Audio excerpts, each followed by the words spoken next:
Right now on News 12 Connecticut, the Attorney General launches a civil rights investigation into Greenwich Public Schools. The move after an undercover video comes to light. As you can see, the lights are on at home, but what you can't see is neighbors here on Willow Street coming up with creative ways to stay warm. While everyone was here to support Kayla and her family, there was also a call to action to parents to be more involved in their children's lives. Good morning. Still a very active scene here as firefighters work to put out that fire. Now, let me show you what we're looking at. You can see the firefighters are still breaking into windows. It's cameras like these that help police catch porch pirates. But if you don't have security cameras, there are other ways you can protect yourself this holiday season. Congressman Jim Himes joins me. Now, how are you feeling? What would you like to say?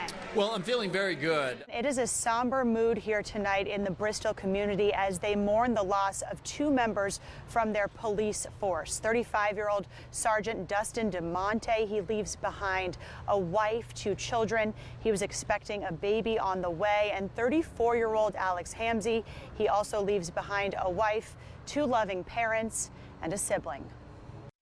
Was like a burst of 10 or so gunshots. Police say the call came in around 10:30 last night. It was just like a war zone. Police say a 911 call was made in a deliberate act to lure law enforcement to this home. Police believed it was a domestic dispute call between two brothers, Nicholas and Nathan Brutcher. When police arrived, we're told they were immediately met with open gunfire. I was surprised it's down here, my God, that we're a good residential area. They don't even have car accidents on this stretch. I mean, it's clean cut. Police say Officer Alex Hamzy died at the scene. Sergeant Dustin DeMonte was taken to Bristol Hospital, where he was pronounced dead. Officer Alec Ayurado was taken to St. Francis Hospital in Hartford for surgery to his gunshot wounds. I mourn with you.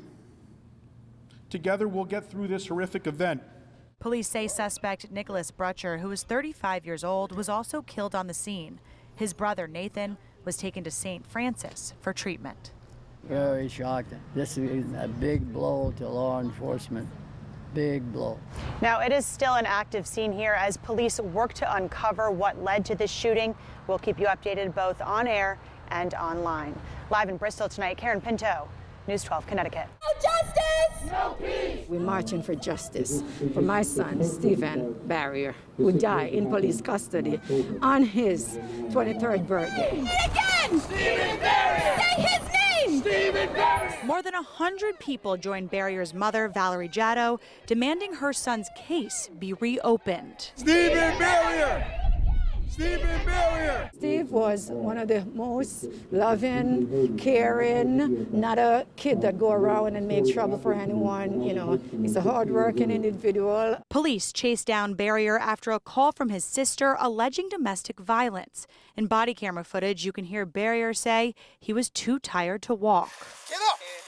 Get up! I'm so tired. Get up, man! When they got to the police department, Barrier was unresponsive. Come on.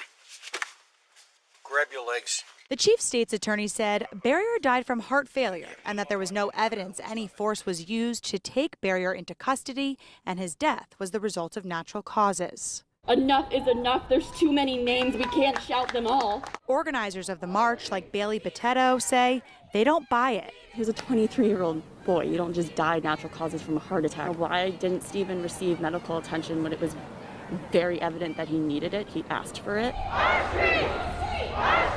Jaddo continues to fight for her son and systemic change. This is unbearable. We don't want another parent to go through what I'm going through right now. Della, right now police are not identifying the other man that was killed. The suspect is still at large, and tonight police have a message to the community. They will not stop searching until justice is served. Captain Duff always treated people fairly. Lenora Moore Turner has lived in this neighborhood in New Haven for more than 40 years. She's pulled out an old photo album from an event with Captain Anthony Duff from nearly 20 years ago. And anything that we was doing, he was always there. The most active way is to... She says years ago her community worked with Duff for their neighborhood block watch around Dixwell Street. And he cared about his community.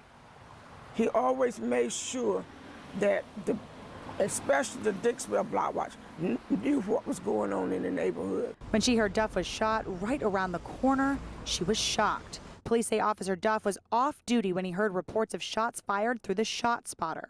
He responded to the scene and quickly called for backup, saying he'd been shot. It's devastating. And then you start praying because you don't know what the condition is. Down the street, Paul Hawkins says he also worked with Duff on the neighborhood block watch. Whenever you saw him on duty or off duty, he was the same.